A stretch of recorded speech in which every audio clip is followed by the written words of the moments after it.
I stood near the altar in my emerald green bridesmaid dress, watching Camilla adjust the delicate lace of her gown one more time before the doors opened. She looked beautiful, radiant in a way that made my chest constrict. 3 months had passed since I lost Emma.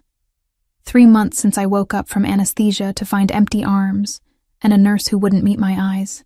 3 months of learning to exist in a world that kept spinning, despite the fact that mine had stopped completely. "You okay?" Camilla whispered, reaching for my hand. Her touch grounded me, pulled me back from the edge of that dark place I kept falling into. "I'm fine," I lied, squeezing her fingers. "This is your day. I'm not going to ruin it by being sad." "You're not ruining anything, Liz. You being here means everything to me." The music began before I could respond, the familiar wedding march filling the chapel. Anthony stood at the front, beaming as he watched his bride approach. I took my place beside the other bridesmaids, forcing myself to smile, to be present for my best friend, even though every cell in my body wanted to be anywhere else. The estate was massive, one of those old Boston mansions with too many rooms and too much history.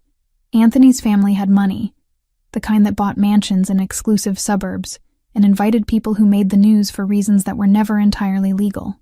I'd met some of them during the rehearsal dinner the night before. Polite smiles, careful questions, eyes that assessed and cataloged every detail. Thunder rumbled outside as the officiant began the ceremony. Through the tall windows, I could see the storm building, dark clouds rolling in fast. The weather matched my mood perfectly. That's when I heard it. A baby crying. Not the polite fussing that babies sometimes do during ceremonies. This was full-throated screaming, the kind that made everyone in the chapel turn and look. Through the side entrance came a man I recognized from the rehearsal dinner, though we hadn't been introduced. Franco Ricchetti. Even I knew that name, and I didn't follow Boston's criminal underworld. He carried a baby girl, maybe 7 or 8 months old, her face red from crying. A nanny followed him, looking harried and exhausted. The baby's screams echoed off the vaulted ceiling, drowning out the officiant's words. Franco tried bouncing her, swaying side to side, rubbing her back. Nothing worked. The nanny took her, attempted a bottle, tried a pacifier. The baby just cried harder, her tiny fists clenched, body rigid with distress. People were starting to murmur. Camilla glanced back at me, concern etched on her face. The officiant paused, clearly unsure whether to continue or wait. Anthony's mother shot Franco a look that could have frozen water. I watched the baby's face contort with each cry and felt something crack open inside my chest. That sound, that desperate wailing, it triggered every maternal instinct I'd been trying to bury since Emma died. My body responded before my mind could stop it. My breasts ached. My arms felt empty. My heart pounded against my ribs. The nanny was whispering urgently to Franco, who shook his head, jaw tight. He wasn't angry, I realized. He was scared. This powerful man who probably terrified most people he met looked absolutely terrified of his own daughter's tears. I moved without thinking. Stepped down from my place beside Camilla. Walked down the aisle toward the chaos. Heads turned. Whispers followed. I didn't care. "May I?" I asked when I reached Franco. He stared at me, dark brown eyes assessing. Up close, he was even more intimidating than I'd expected. Tall, broad-shouldered, with the kind of presence that made the air feel thicker, but there were shadows under his eyes, tension in the set of his shoulders, exhaustion written in every line of his face. "You're the maid of honor," he said, voice low and rough. "Alyssa," I corrected. "And yes. May I try?" He glanced at his daughter, at the nanny who shrugged helplessly, then back at me. Something in his expression shifted, desperation overriding caution. He handed me the baby. Sophia was heavier than Emma had been, warmer, more solid. The weight of her in my arms felt like coming home and breaking apart simultaneously. She screamed directly into my ear, her little body trembling with the force of her cries. I moved on instinct, walking toward a small alcove off to the side of the chapel, away from the stares and whispers, away from the judgment I could feel radiating from some of the guests. I sat down on a cushioned bench, cradling Sophia against my chest. "Shh," I murmured, rocking gently. I know it's hard. She didn't stop crying, but the pitch changed slightly. I could feel her exhaustion, the way her body shook. This wasn't a tantrum. This was a baby who needed something she hadn't been getting. My dress had buttons down the front. I'd chosen it specifically because it reminded me of the nursing-friendly clothes I'd bought and never got to use. My fingers moved automatically, undoing the top few buttons. I hesitated for just a moment, thinking about what I was about to do, about how completely inappropriate it was. Then Sophia's cries hit a particularly desperate note, and I stopped thinking altogether. I guided her to my breast, half expecting nothing to happen, but my body, still confused about why there was no baby to feed, responded immediately. Sophia latched on, her cries cutting off so abruptly that the silence felt deafening. I looked down at her tiny face, at her eyes already starting to drift closed as she fed. Tears ran down my cheeks, hot and unstoppable. This wasn't my baby. This wasn't Emma. But for just a moment, holding this child, feeling her relax against me, something inside me loosened. Thank you. I looked up to find Franco standing in the alcove's entrance. I hadn't heard him approach. His eyes weren't on me, though. They were on his daughter, and the expression on his face made my throat tight. She's hungry, I said quietly. How long has she been refusing bottles? Weeks? Maybe longer? He ran a hand through his dark hair, messing up the careful styling. 3 nannies have quit. The pediatrician says she's healthy, that some babies are just difficult. I thought bringing her to the wedding might help. Different environment, but she's not difficult, I interrupted. She's grieving. Franco's head snapped up, his gaze locking onto mine. What? Her mother. She died in childbirth, right? I'd overheard someone mention it at the rehearsal dinner. Whispered gossip about Franco Ricchetti's wife dying and leaving him alone with an infant. He nodded slowly, wary. Sophia never got to breastfeed. Never had that connection with her mother. And now she's being passed between nannies, fed from bottles, never finding the comfort that babies are hardwired to need. I looked down at Sophia, who was still nursing peacefully. She's not difficult. She's desperate. Franco moved closer, sat down on the bench beside me. I could feel the heat of him, smell his cologne mixed with something else. Stress and exhaustion and fear. The doctors never said. Most doctors don't think about infant trauma. They look for physical problems, not emotional ones. I stroked Sophia's soft black hair, so much like her father's. But babies know. They know when something's wrong, when someone's missing. They just can't tell us in words. Silence stretched between us, broken only by the soft sounds of Sophia feeding and the muffled music from the ceremony, which had apparently resumed without us. You lost a baby, Franco said. Not a question. I stiffened. How did you know? Your body. The way you moved. The way you knew exactly what to do. His voice gentled slightly. And the way you're crying. I hadn't realized I was still crying. I wiped at my cheeks with one hand, trying to pull myself together. 3 months ago, she was born too early. Didn't survive. I'm sorry.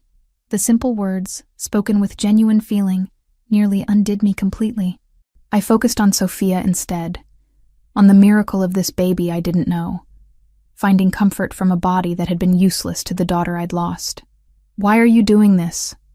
Franco asked. You don't know us. You could have stayed up there, let her cry, finished being in your friend's wedding. I couldn't, I admitted. I heard her crying, and it was like my body moved on its own. Like some part of me that's been shut down since Emma died suddenly woke up. Sophia had stopped feeding, her eyes closed, her breathing deep and even. Sleep had claimed her so quickly, it was almost comical. I carefully shifted her to my shoulder, buttoning my dress back up with one hand. Franco watched every movement, with an intensity that should have been uncomfortable, but somehow wasn't. How long can you stay? He asked. I blinked at him. What? At the reception. After. How long before you need to leave? Confusion must have shown on my face because he continued, speaking quickly, urgently. Sophia needs you. Not for a few minutes. Not just right now. She needs someone who understands what she's missing, who can give her what I can't. He paused, jaw working like the words were difficult. I need you. To help her. To help me figure out how to be what she needs. I started, then stopped. What was I going to say? That I didn't know him? That this was crazy? That you couldn't just ask strangers to breastfeed your baby? All of that was true. All of that was rational and sensible and exactly what I should be thinking. But when I looked down at Sophia, peaceful for probably the first time in weeks, all those rational thoughts evaporated. I have clients, I said instead. I'm a child psychologist. I have sessions scheduled, people depending on me. I'll pay you whatever you're making. Double it. Franco's voice was steady, but his eyes were desperate. Please, just for a few weeks, until we can find a better solution. Until she's stable. I should have said no. Should have handed Sophia back, walked away, returned to my normal life where I helped other people's children, and tried not to think about my own loss. Instead, I heard myself say, 2 weeks. That's all I can promise. Franco's exhale was pure relief. 2 weeks. Thank you. Music swelled from the chapel, signaling the end of the ceremony. Through the alcove's entrance, I could see people starting to move, heading toward the reception hall. Camilla would be looking for me, wondering where I'd disappeared to. But I stayed where I was, holding this sleeping baby, having just agreed to something that would change everything. The reception hall glowed with candlelight and laughter, but I stayed in the alcove with Sophia sleeping against my chest. Franco stood nearby, silent, his attention fixed on his daughter with an intensity that bordered on disbelief. This was probably the longest stretch of peace she'd had in weeks, maybe since birth. Footsteps echoed down the hallway, quick and purposeful. Camilla appeared in the doorway, still glowing from her ceremony, though concern creased her forehead. There you are. I've been looking everywhere. Her eyes moved from me to Franco to the sleeping baby in my arms. Is everything okay? I'm sorry, I said quickly. I know I should have stayed, but she wouldn't stop crying and don't apologize. Camilla moved closer, her expression softening as she looked at Sophia. Anthony's mother explained who Mr. Richetti is. She said his daughter has been struggling since his wife passed. She paused, choosing her words carefully. That was kind of you to help. Franco shifted his weight, clearly uncomfortable with being discussed like he wasn't standing right there. Your friend saved my daughter from a complete meltdown. I'm grateful. Alyssa has always been good with children, Camilla said, though her eyes held questions she wasn't asking. Questions about how exactly I'd gotten Sophia to calm down, about what I was doing here instead of at her wedding reception, about whether I was okay. Go back to your guests, I told her. I'll be there in a few minutes. I just need to make sure she's really asleep first. Camilla hesitated, then reached out to squeeze my free hand. Find me later. We need to talk. After she left, Franco finally spoke. She's protective of you. We've been friends since college. She saw me through. I trailed off, not wanting to finish that sentence. Not wanting to talk about Emma with this man I barely knew. Through losing your daughter. Franco finished for me anyway. His voice held no judgment, just acknowledgement of a fact. That's why she's worried. She thinks I'm taking advantage of your grief. Are you? The question hung in the air between us, sharp and necessary. Franco met my gaze directly, his dark brown eyes serious. Maybe. I don't know. He ran a hand through his hair again, a gesture I was starting to recognize as a tell when he was stressed. All I know is that Sophia hasn't slept this peacefully since Gabriella died. That 3 trained nannies couldn't do what you just did. That I've been watching my daughter suffer for 8 months and feeling completely helpless to fix it. Sophia stirred slightly, making a small sound in her sleep. I adjusted my hold on her, rocking gently. Tell me about the nannies. What happened with them? The first one lasted 2 months. She was experienced, had great references, but Sophia screamed whenever she tried to feed her. Eventually, she just couldn't handle it anymore. Franco leaned against the door frame, arms crossed over his chest. The second one made it 3 weeks. Same problem. The third quit after 10 days. And the one who came with you tonight? Agency temp. 5th or 6th one we've cycled through in the past month. None of them stay longer than a few days. His jaw clenched. I thought maybe I was the problem. That Sophia could sense my fear, my guilt, my complete inability to be what she needs, but watching her with you. It's not about you, I said gently. It's about what she lost before she could even understand she had it. Babies are born expecting certain things. Skin contact, a mother's heartbeat, the comfort of nursing. When those things are suddenly gone, it creates a trauma response. She's 7 months old. How can she be traumatized by something she never had? Because her body remembers. Because she was inside Gabriella for 9 months, hearing her heartbeat, feeling her movements, preparing for a world where that presence would continue. Then suddenly it didn't. I looked down at Sophia's peaceful face. She's not being difficult. She's grieving. Franco was quiet for a long moment, absorbing this. When he spoke again, his voice was rough. The doctors never said that. They checked her for reflux, allergies, developmental issues. They said some babies are just fussy, that she'd outgrow it. Some doctors don't understand trauma, especially in infants. They look for medical problems they can fix with medicine or tests. But this isn't something you can cure with a prescription. Can you fix it? The vulnerability in his question caught me off guard. This man, who I knew from whispered conversations at the rehearsal dinner, controlled significant criminal operations in Boston, sounded lost. I don't know, I admitted, but I can try. For 2 weeks. Like we agreed. 2 weeks. He nodded slowly. What would that look like? What would you need? The question forced me to actually think through what I'd just agreed to. I'd been running on pure instinct, responding to a crying baby, and my own desperate need to hold a child again. But Franco was asking for logistics, for a plan. I'd need to be with her consistently, I said, thinking out loud. Not just for feedings, but throughout the day. Babies thrive on routine, on knowing what to expect. If I'm going to help her feel secure, I can't just drop in occasionally. Move into my penthouse. Not a question, a statement. I have an apartment, clients, a life. Bring what you need from your apartment. Work remotely if you have to. I'll pay for whatever arrangements need to be made. Franco pushed off the doorframe, moving closer. I know it's asking a lot. I know you don't know me. Don't have any reason to trust me. But Sophia needs this. She needs you. I wanted to say no. Should have said no. This was beyond unconventional, bordering on completely inappropriate. Moving into the home of a crime boss I'd met 20 minutes ago to nurse his infant daughter. My therapist would have a field day with the boundary violations alone. But when I looked at Sophia, sleeping so peacefully after months of distress, I couldn't form the words to refuse. I need to talk to Camilla first, I said finally. She's my emergency contact, the person who knows where I am. If I'm going to do this, she needs to know. Understood. What else? I'll need access to my files from home. Patient records, session notes. I have 3 clients I see weekly via video call. I can't just abandon them. Give me your address. I'll have someone pack whatever you need and bring it to the penthouse by tomorrow morning. At my alarmed expression, he added, Professional movers, not my guys. They won't go through your things, just pack what you tell them to. This is insane, I muttered, more to myself than to him. Probably. Franco agreed. But you haven't said no.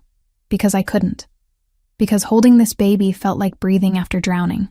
Because some part of me that had been dead since Emma's birth was suddenly, painfully alive again. 2 weeks. I repeated, making it clear this was a boundary, not a negotiation. After that, we reassess. And if at any point this isn't working, I leave. No arguments, no complications. Agreed. Sophia chose that moment to wake up, her eyes opening slowly. She looked at me with that unfocused infant gaze. Then her face crumpled, building toward another cry. I shifted her automatically, unthinking, and she found what she was seeking, latching on again with the desperation of someone who'd been denied too long. Franco watched us, and something in his expression made my throat tight. Not attraction exactly, though he was undeniably handsome. Something deeper, more complicated. Recognition, maybe, of 2 people bound by grief, finding unexpected connection through a child who needed them both. I should get back to the reception, I said, after Sophia finished and dozed off again. Camilla's going to worry if I disappear completely. Keep her with you for now. Franco carefully extracted a business card from his wallet. My number. Text me when you're ready to leave. I'll have my driver take you home, then to the penthouse tomorrow morning. I can take an Uber. Not with my daughter, you can't. The possessiveness in his voice should have been off-putting. Instead, it felt like safety. Like someone finally taking responsibility instead of leaving me to handle everything alone. I took the card, slipping it into the small pocket of my dress. Tomorrow morning, then. 9 o'clock? 8. Sophia usually wakes around 6. Starts getting fussy by 7. Better if you're there for the morning feeding. 8. I agreed, wondering what I was getting myself into. Franco reached out slowly, giving me time to pull back, and gently stroked his daughter's hair. The gesture was so tender, so at odds with everything I knew about him, that something in my chest cracked open a little wider. Thank you, he said quietly. I know you don't owe us anything, but thank you. I managed a nod, not trusting my voice. Back at the reception, I found Camilla immediately. She pulled me into a quiet corner, away from the celebration, and waited. I'm going to help him, I said before she could ask. Just for 2 weeks. His daughter needs someone who understands infant trauma, and I can't just walk away from that. Alice, he's not some regular client. Do you know who Franco Ricchetti is? What he does? I know. I'd Googled his name on my phone while Sophia slept.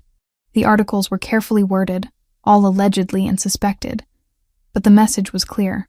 But his daughter is innocent. She didn't choose her father's profession. And what about you? You're barely holding yourself together after Emma. Is taking care of another woman's baby really going to help? The question hit like a physical blow. I don't know, I whispered. But I have to try. When I'm holding Sophia, when she's nursing and finally peaceful, it's like I can breathe again for the first time in 3 months. Camilla's expression softened, though worry still creased her features. Promise me you'll check in every day. Text, call, something. So I know you're okay. I promise. And if anything feels wrong, anything at all, you call me immediately and I'm coming to get you. Deal. She pulled me into a hug, careful of the sleeping baby between us. I love you. Please be careful. I love you too. The rest of the evening passed in a blur. I stayed at the reception long enough to not be rude, making conversation while Sophia slept in my arms. People asked questions I deflected, compliments I barely registered. My mind was already somewhere else, planning for tomorrow, for 2 weeks of navigating life with a grieving infant and her dangerous father. Around 10 o'clock, I texted Franco that I was ready to leave. His response came within seconds. Driver is waiting at the front entrance, black sedan. Anthony approached as I headed out, his expression unreadable. Mr. Ricchetti is a family friend, he said carefully, but he's also not someone you want to be indebted to. I'm helping his daughter, not joining his organization. With men like Franco, the line between those things can blur quickly. He paused, choosing his words. Camilla told me what you're doing. I get it, I do. But be smart about this, Alyssa. Keep boundaries. I will. The sedan was exactly where Franco said it would be, driver holding the door open. I climbed in with Sophia, who was starting to stir again. The drive to my apartment was short, but she woke fully halfway through. Immediately searching for comfort I was learning to provide without thinking. In my small studio apartment, surrounded by the life I'd built since Emma's death, the reality of what I'd agreed to finally hit me. 2 weeks. Living with a stranger and his infant daughter, nursing a baby who wasn't mine, stepping into a world that had nothing to do with psychology degrees or normal grief counseling. Sophia finished feeding and looked up at me with those dark eyes so much like her father's. She made a small sound, not quite a coo, but close. And my heart twisted. 2 weeks. I could do 2 weeks. And then I'd walk away, return to my regular life, and pretend this strange interlude never happened. Except even as I thought it, I knew it was a lie. The moving company arrived at 7:30 in the morning, exactly when Franco said they would. I'd spent the previous evening packing essentials while Sophia slept in my arms, scribbling lists of what I'd need for 2 weeks away from my life. Clothes, laptop, client files stored on an encrypted external drive, Toiletries, the worn copy of developmental psychology textbooks I still reference despite having finished my doctorate 3 years ago. The movers were efficient and professional. 2 women in company uniforms who didn't ask questions about why I was moving into a stranger's home. They simply loaded boxes into their van, while I made final calls to reschedule appointments. "Hi, Mrs. Peterson. Yes, I'm so sorry about the short notice. A family emergency came up and I need to postpone our session until next Wednesday." Pause. "No, everyone's fine. Just unexpected complications that need my attention." Another pause, longer this time. "Thank you for understanding. I'll send you a video link for our makeup session." 3 more calls like that, each one making me feel like a fraud. Family emergency wasn't technically a lie, just not my family. But what was I supposed to say? I agreed to nurse a mafia boss's daughter because holding a baby helps my grief? Camilla texted as I locked my apartment door for what would be 2 weeks. "Are you really doing this?" "Yes. I'll text you when I get there. Be safe. I love you." "Love you too." Franco's driver was waiting downstairs in the same black sedan from last night. The interior still smelled like expensive leather, but this time Sophia was already in a car seat, watching me with those serious dark eyes as I slid in beside her. "Good morning, Miss Turner," the driver said. His voice was polite, professional, completely neutral. "Mr. Ricchetti is waiting at the penthouse. The drive should take about 20 minutes. Downtown Boston's financial district was just waking up, early commuters flooding the streets with purpose. The penthouse turned out to be in one of those glass towers that reflected the morning sun like a beacon, all sharp angles and modern architecture that screamed money in a way my modest studio never could. Security in the lobby was tight. 2 guards, metal detectors, a desk where I had to sign in and provide identification. The elevator required a key card to access the top floor. Every detail reinforced what I already knew. Franco Ricchetti was someone who needed protection from threats I couldn't begin to imagine. The elevator opened directly into the penthouse. No hallway, no buffer between public and private space.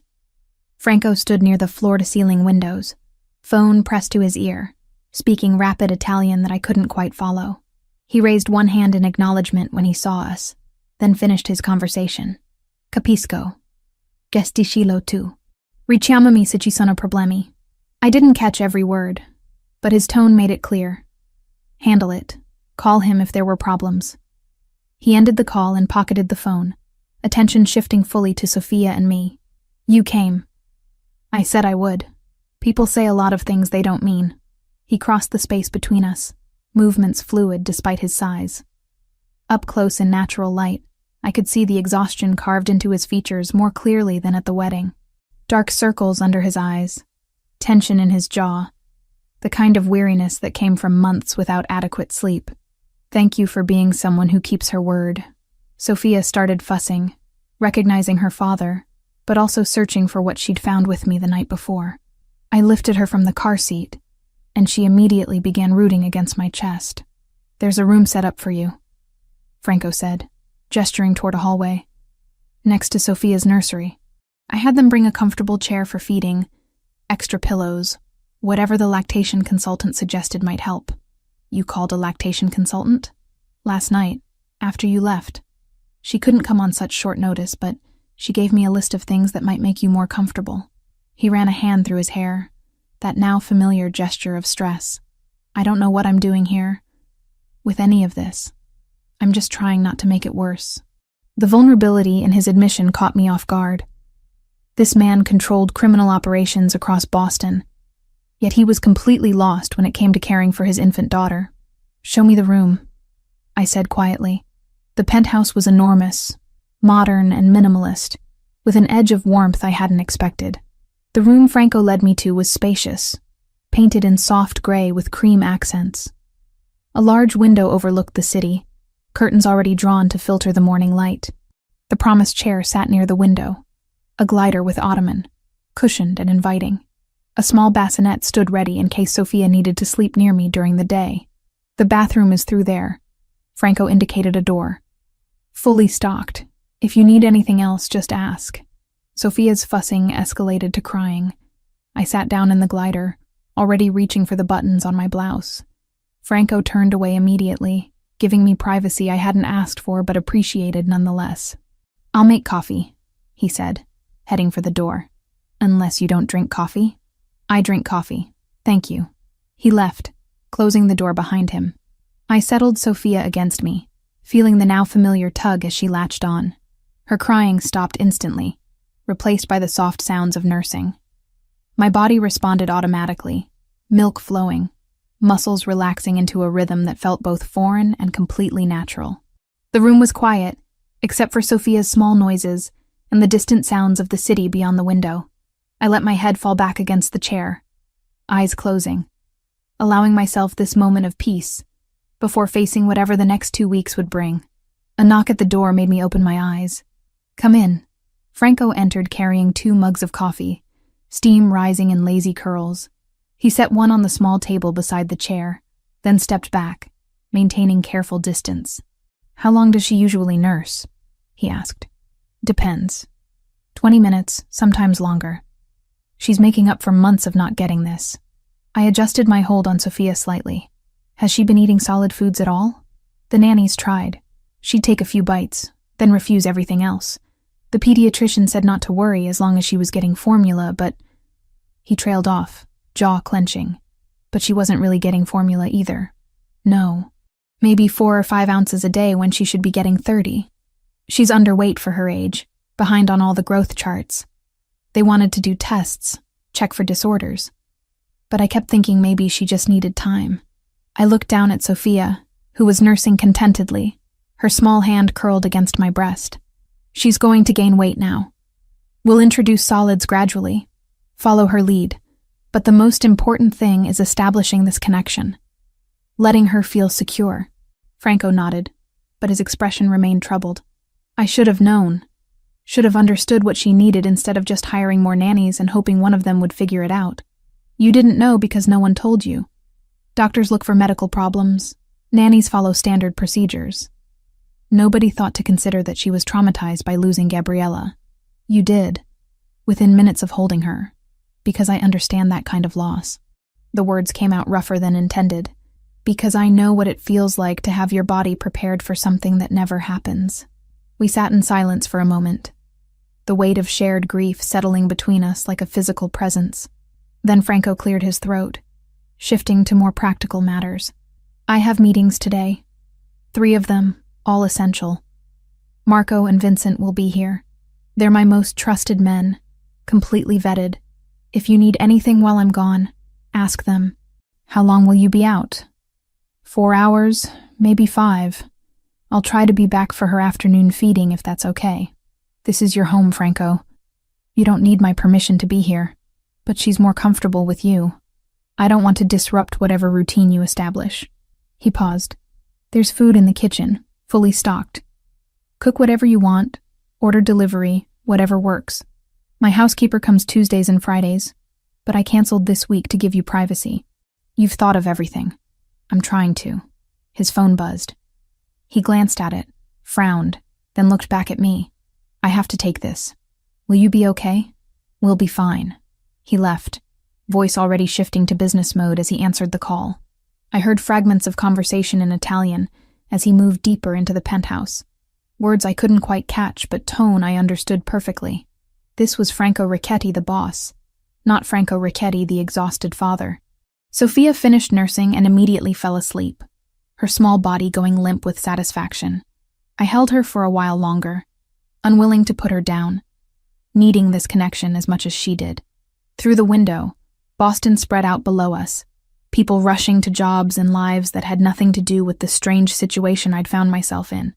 My phone buzzed with a text from Camilla. "Did you make it okay?" "Yes, safe and sound. The penthouse is huge. Text me every few hours." "I'm serious about this, Alice. I will, promise."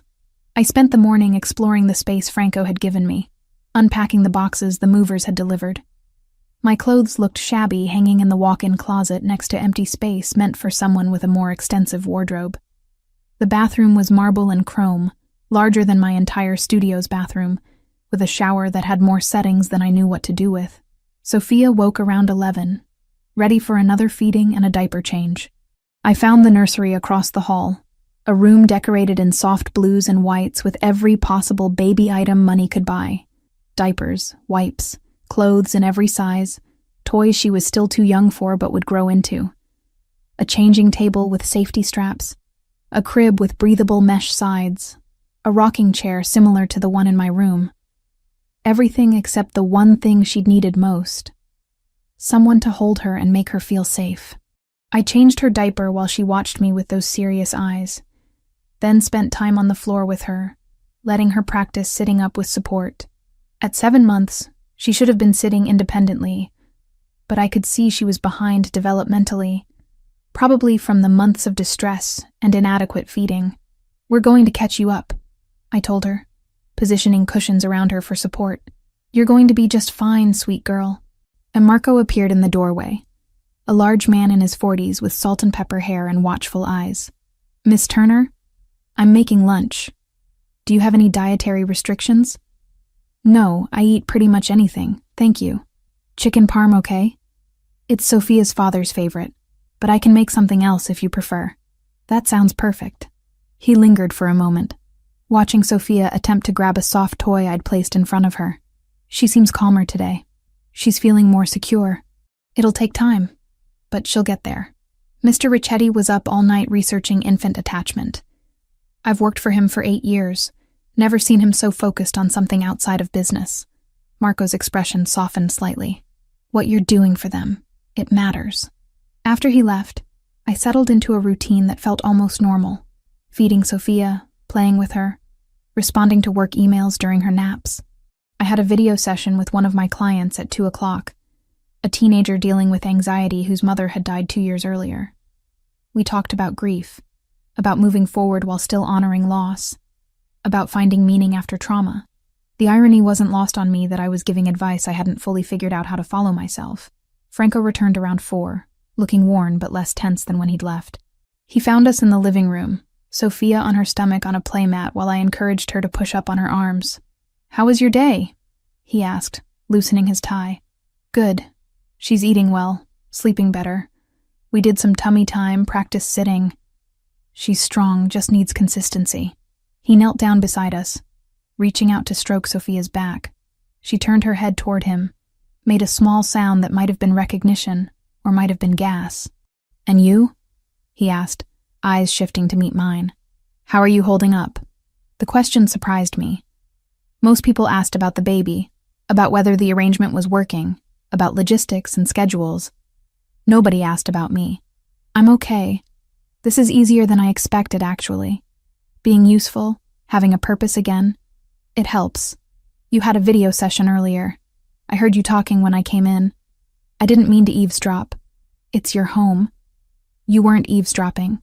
Still, I want you to feel like you have privacy here.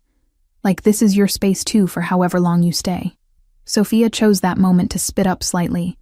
Nothing major, but enough to require a change of clothes for both of us. Franco moved automatically, grabbing a burp cloth from the nearby basket, helping me clean her up with a competence I hadn't expected. "You're getting better at this," I observed. "I've been watching videos, reading articles, trying to understand what I should have known months ago." He picked up Sophia carefully, holding her against his shoulder with more confidence than at the wedding. "Thank you for being patient with me. You're learning. That's what matters." We worked together to get Sophia cleaned up and into fresh clothes, a surprisingly domestic scene that felt both surreal and completely natural. This was temporary, I reminded myself. 2 weeks to stabilize Sophia, then I'd return to my life, and Franco would hire another nanny. Someone permanent, someone professional, someone who wasn't using his daughter to fill a void left by her own loss. But as Sophia curled against my chest for her evening feeding, as Franco sat nearby reviewing paperwork, but glancing up periodically to watch us, I couldn't quite shake the feeling that 2 weeks might not be as temporary as either of us intended. 2 weeks became 3, without either of us acknowledging the shift. I stopped mentioning leaving, Franco stopped asking when I planned to go, and Sophia continued to thrive in ways that made both of us reluctant to disrupt her progress. The routine we'd established felt natural now, almost comfortable. Franco adjusted his schedule around Sophia's feedings, attending morning meetings from home via video conference while I handled the first feeding of the day. He'd sit nearby with his laptop, watching us with an expression I couldn't quite read while conducting business in rapid Italian that I was starting to understand better. Hai visto I numeri del mese scorso? He'd ask his associates, but his eyes would track Sophia's movements, the way she relaxed against me, the soft sounds she made while nursing. I'd started incorporating more developmental activities into our days.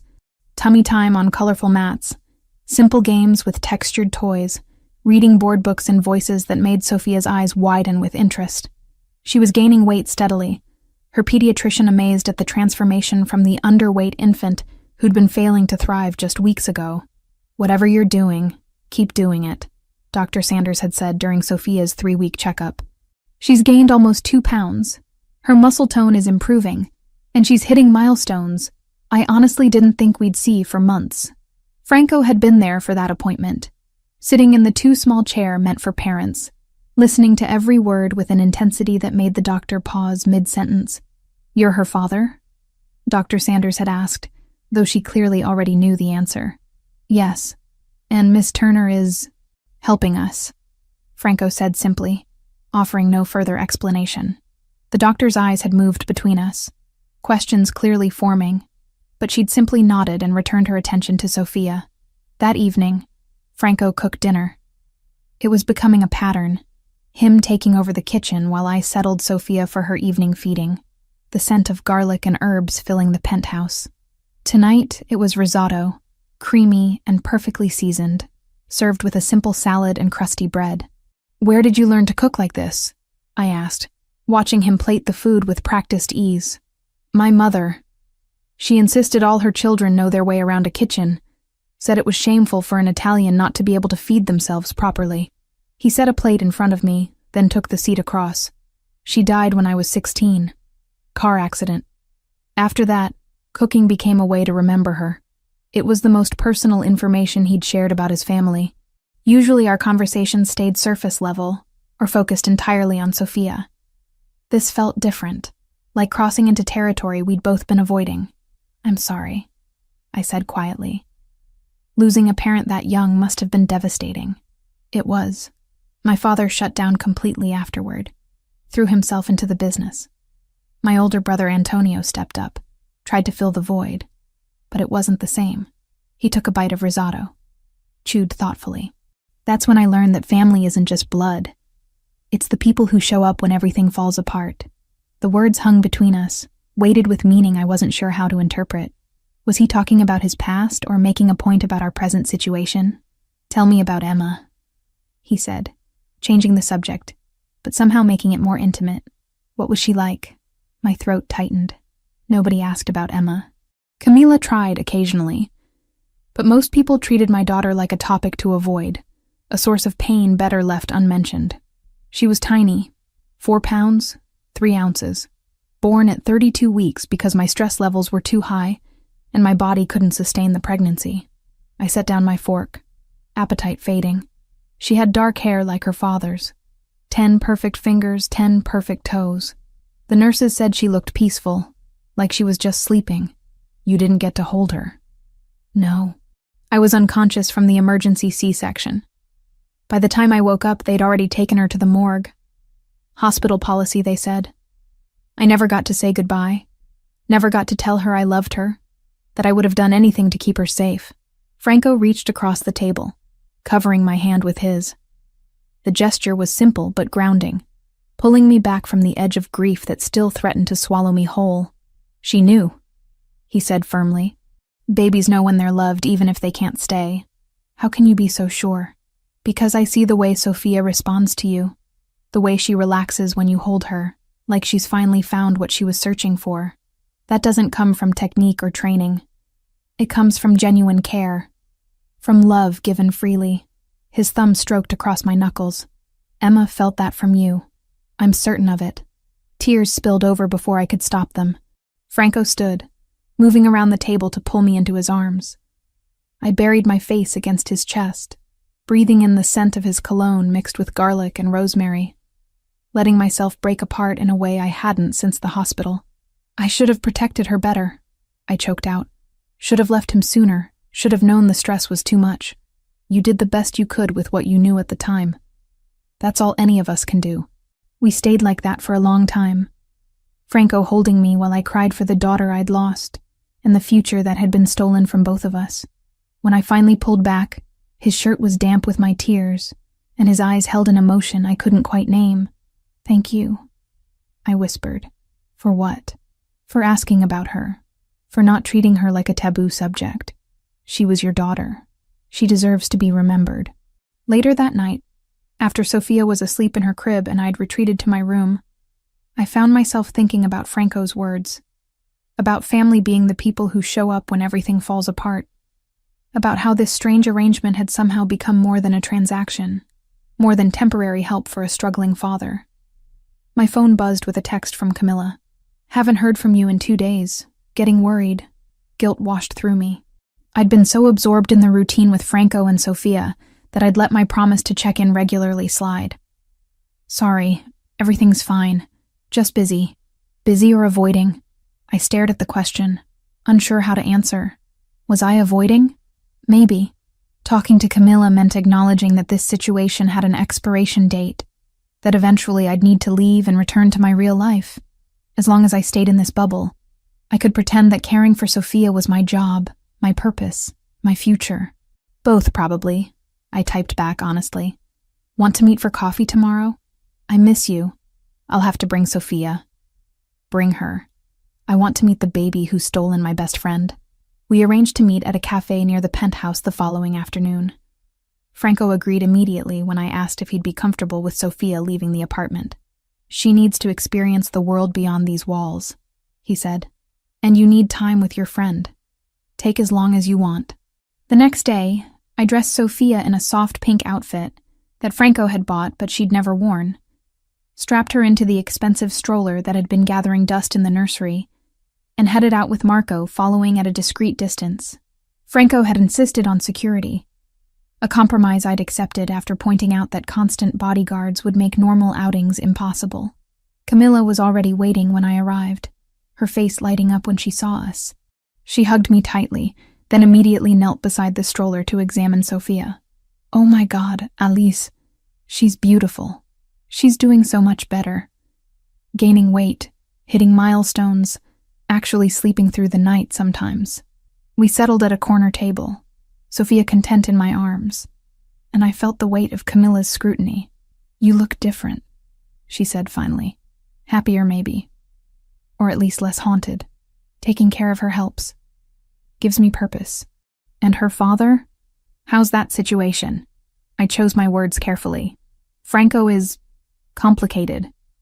He's trying to be a good father despite having no real template for what that looks like.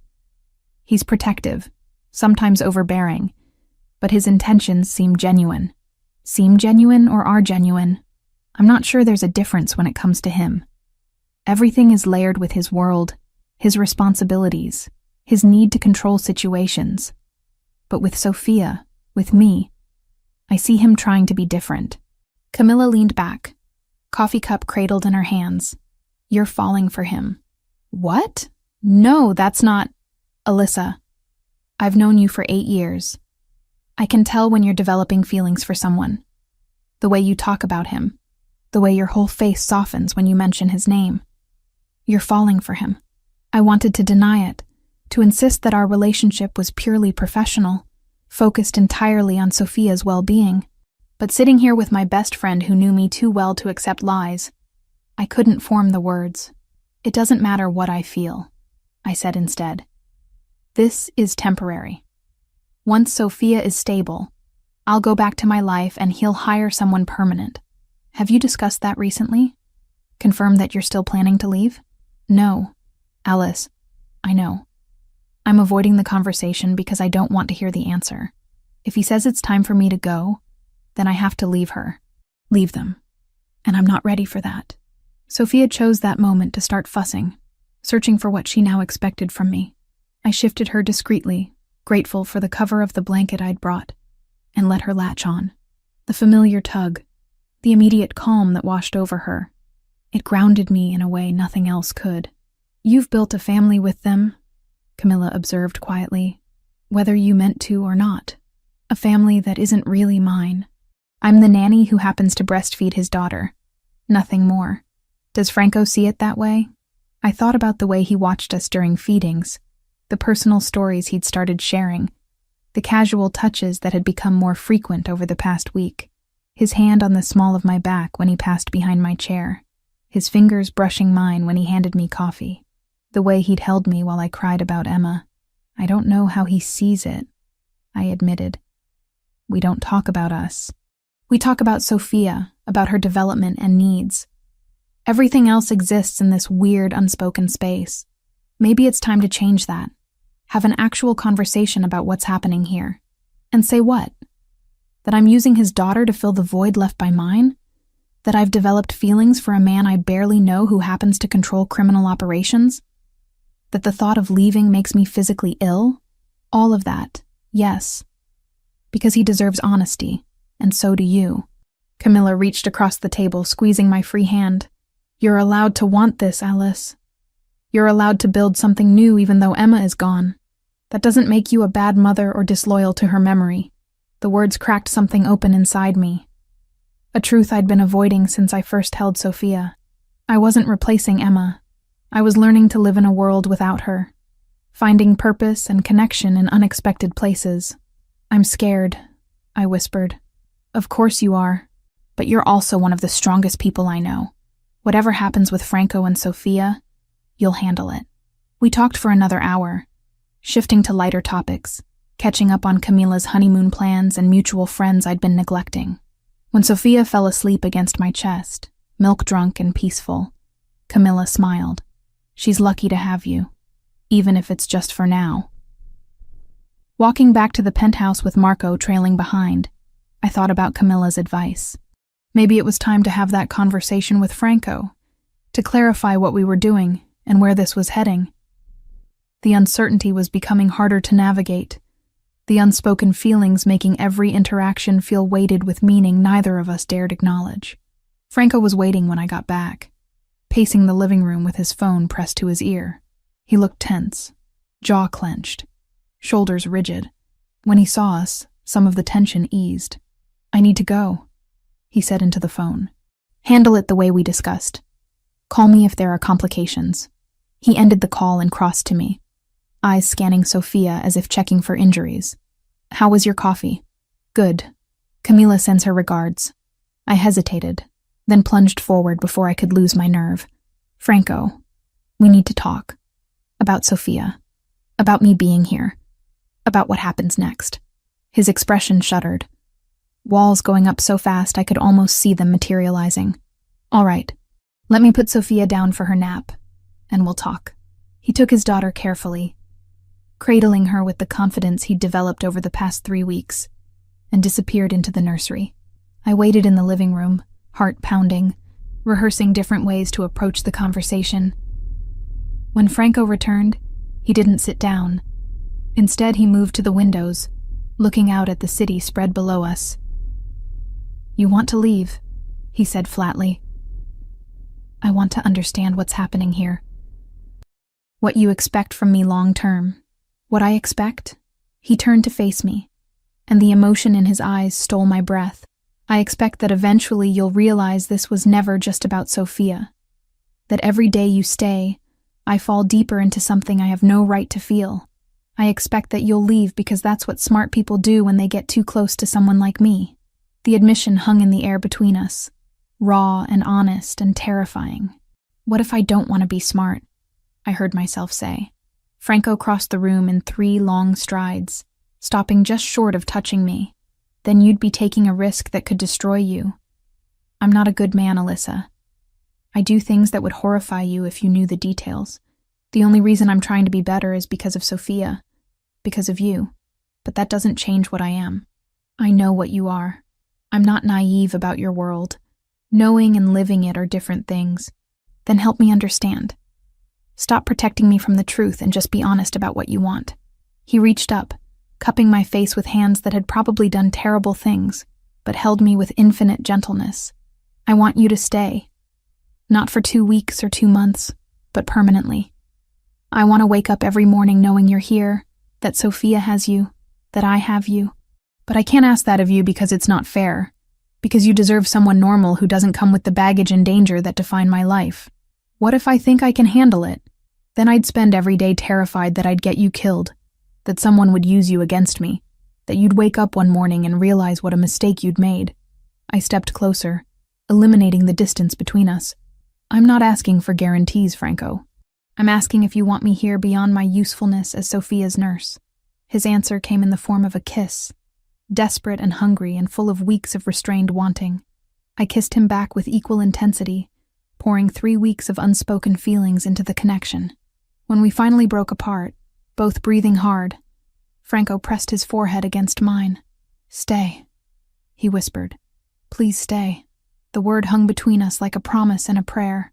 I nodded against his chest, feeling his arms tighten around me, and for the first time since Emma died, I let myself believe in the possibility of a future that included happiness.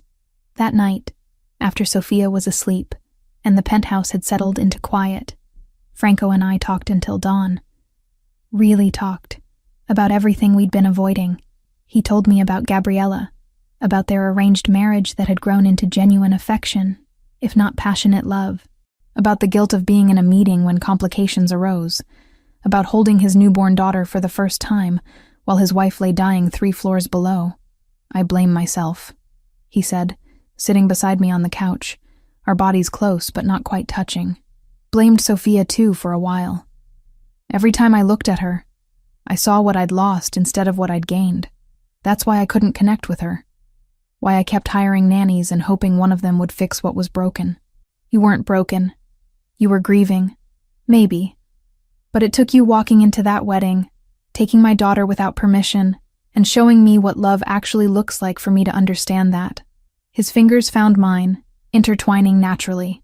You saved both of us, Alyssa. Not just Sophia. I shifted closer, resting my head on his shoulder. I'm terrified of this. Of you. Of what your world means. Of losing another person I care about. I can't promise you safety. My life doesn't work that way.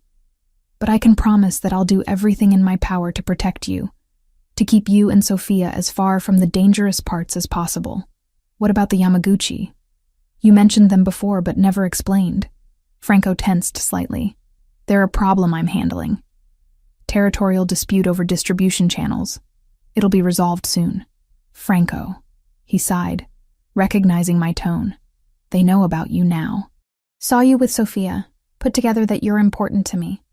That makes you a potential target, which is why I increased security. But I'm working on a resolution that doesn't involve violence. And if that doesn't work, then I do what's necessary to keep my family safe. His jaw clenched. I won't apologize for that. I'm not asking you to. I just need to understand what I'm walking into if I stay. We talked through the practical realities of my decision. I'd keep my practice but work primarily from the penthouse, seeing clients via video conference. Franco would set up a proper office space for me, soundproofed and private. Sophia would remain my priority during the day, but we'd hire a part-time assistant to help with her care as she got older and more active. What about us? I asked as the sun began to rise, painting the city in shades of gold and pink. What are we to each other? Franco turned to face me fully, his dark brown eyes serious. I want you to be mine. Not in the possessive, controlling way that your ex was, but in the way that means we're building something together. That we're partners in raising Sophia and figuring out this life. He paused. Is that what you want? Yes, I said simply. That's exactly what I want. He kissed me then, slow and deep, sealing the promise we'd made to each other. When we finally pulled apart, Sophia's cry echoed from the nursery, announcing the start of a new day. The next few weeks fell into a pattern that felt sustainable, almost normal. Franco reduced his out-of-office meetings, conducting more business from home so he could be present for Sophia's milestones. She was developing rapidly now, the months of struggling suddenly giving way to steady progress. At nearly 8 months old, she could sit independently, was attempting to crawl, and had started babbling consonant sounds that occasionally resembled words. Was that Mama? Franco asked one morning, watching Sophia play on her mat. Could have been, or just ma sounds she's practicing. I sat beside him, coffee in hand. Either way, she's right on track developmentally now. Because of you. Because she finally feels secure. That's all she needed. I'd settled into my work routine as well, seeing 4 clients regularly via video and taking on 2 new ones who needed trauma-focused therapy. The office Franco had created for me was perfect, soundproofed and professionally outfitted with everything I needed. During sessions, Marco or one of the other security team members would stay with Sophia, giving me the privacy necessary for client confidentiality. Camilla visited weekly, bringing groceries and updates on the outside world I'd somewhat removed myself from. She'd softened her concerns about Franco once she saw us together. Saw the way he looked at me like I was something precious and fragile and strong all at once. "I still think this is insane," she said one afternoon while Sophia napped. "But you're happy. I can see it. That's what matters. I am happy. Happier than I thought I could be after Emma. Does it feel like you're replacing her?" The question would have hurt a month ago. Now I could answer honestly. No. It feels like I'm learning to live with her loss while still being open to love. Sophia isn't a replacement. She's her own person who I happen to care about deeply. And Franco? I trailed off, searching for words. Franco is the complicated, dangerous, surprisingly sweet man who somehow convinced my grief-stricken best friend to move into his criminal empire headquarters and play house. Camilla's expression was fond despite her words. "I'm happy for you, Alice." Genuinely. On a Thursday afternoon, 3 weeks after our conversation, Franco came home early from a meeting, tension radiating from him in waves. I was in the living room with Sophia, introducing her to soft foods, laughing as she made faces at the pureed sweet potato. "We need to talk," Franco said, his voice tight. I looked up, recognizing the tone. Something had happened. "Sophia's almost done eating. Give me 5 minutes." He nodded, disappearing into his office. I finished Sophia's meal quickly, wiped her face clean, and settled her in her playpen with toys before joining Franco. He stood by the windows, hands shoved in his pockets, shoulders rigid. What happened? The Yamaguchi situation escalated. They made a move against one of my warehouses, took out 3 of my men. His voice was controlled, but fury simmered beneath. "I have to respond. It'll mean being gone for a few days, handling things personally." Fear clutched at my chest. "How dangerous is this?" "Dangerous enough that I need you and Sophia somewhere safe until it's over. I have a property upstate, heavily secured, completely off the grid. Marco will take you there tonight." "Absolutely not." Franco turned, surprise flickering across his features. "This isn't negotiable, Alyssa. If they're willing to hit my operations, they won't hesitate to target you. Then we stay together. All 3 of us go to this safe house, and you coordinate from there instead of the front lines." "I can't do that. My men need to see me, need to know I'm willing to fight alongside them. Showing weakness now would be fatal to my position." I crossed to him, placing my hands on his chest. "Then let's find a compromise. We go to the safe house. You handle what needs handling from there. But you come back to us every night. Don't shut me out of this part of your life just because it's ugly." His hands came up to cover mine. "You don't understand what you're asking. When I'm in that mode, when I'm being the boss instead of Sophia's father, I'm not someone you want to be around. Let me decide that. I knew what you were when I agreed to stay, Franco. I can handle the reality of your world as long as you're honest with me about it." He studied my face for a long moment, then nodded slowly. "All right. We leave in 2 hours. Pack whatever you and Sophia need for a week, maybe longer. This won't be resolved quickly." The drive took nearly 6 hours, long enough for Sophia to nap twice and for the city to disappear in the rearview mirror. The safe house turned out to be a sprawling compound in the Adirondacks, surrounded by dense forest and protected by guards I never saw but knew were there. The main house was rustic but comfortable, with stone fireplaces and heavy wooden furniture that somehow felt cozy rather than oppressive. Sophia took to the new environment immediately, fascinated by the trees visible through every window. Franco set up a command center in one of the downstairs rooms, coordinating operations via encrypted communications. I stayed mostly upstairs with Sophia, maintaining her routine as much as possible while anxiety gnawed at my stomach. At night, Franco would emerge from his meetings, covered in tension and exhaustion, and I'd hold him until some of the darkness lifted. 2 of the Yamaguchi lieutenants are willing to negotiate, he told me on the third night. If I can get their boss to the table, we might end this without a full-scale war. What happens if he won't negotiate? Franco's expression hardened. Then I make sure the next person in charge is more reasonable. The casual way he discussed violence should have disturbed me more than it did. Instead, I found myself accepting it as part of the package. The darkness that came with loving someone who operated outside normal society's rules. On the fifth night, Franco came upstairs with something different in his eyes. Not relief exactly, but resolution. It's over. They agreed to terms. We're dividing the territory differently, with clear boundaries that benefit both sides. And your men? The ones they killed? Their families are taken care of. Financially, emotionally, whatever they need. That's how this works. We protect our own, even in death. Sophia had started pulling herself to standing, using furniture as support. A major milestone that Franco witnessed for the first time that week.